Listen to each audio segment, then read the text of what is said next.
அன்பு நண்பர்கள் அனைவருக்கும் வணக்கம். இது ஔவையின் கூற்று.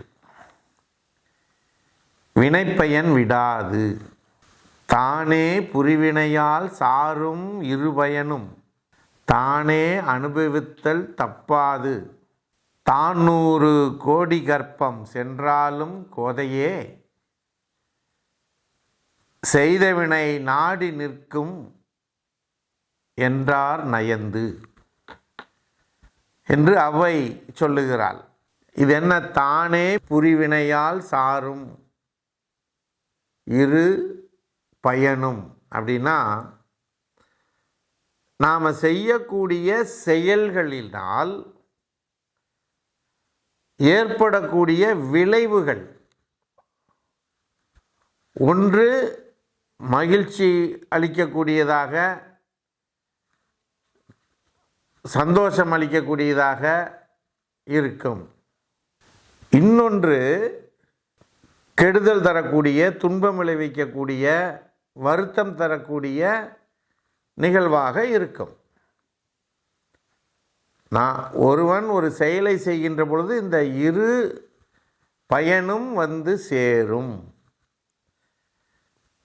இந்த இரு பயனையும் அவனே தான் அனுபவிச்சாகணும். தானே அனுபவித்தல் தப்பாது, இதிலிருந்து தப்பிவிட முடியாது. நல்லதாக இருந்தாலும் சரி, கெடுதலாக இருந்தாலும் சரி, அந்த இதை அவன் அனுபவிச்சே ஆகணும். எத்தனாவது 100 கோடி ஆண்டுகளானாலும், எவ்வளோங்க? 100 கோடி ஆண்டுகளானாலும் செய்த வினையினுடைய பலனை அவன் அனுபவித்தே ஆக வேண்டும் என்று ஔவை சொல்லுகிறாள்.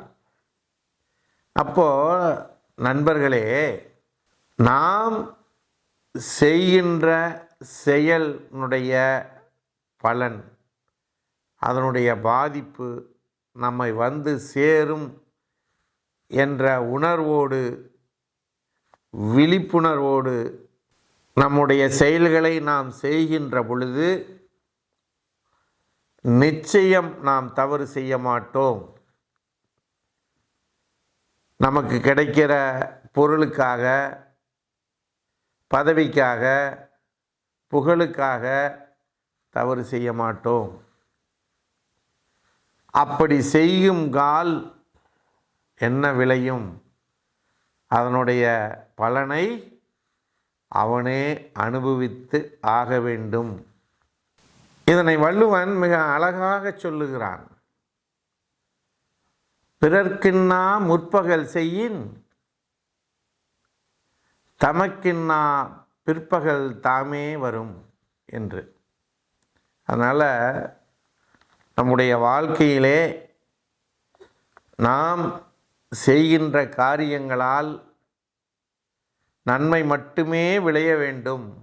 நம்மளால் நல்லது செய்ய முடியலினாலும் அடுத்தவர்களுக்கு கெடுதல் செய்யக்கூடாது, கெடுதல் செய்ய வேண்டும் என்று நினைக்கவும் கூடாது.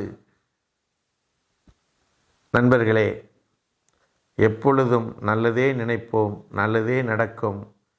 நம் வாழ்க்கையிலே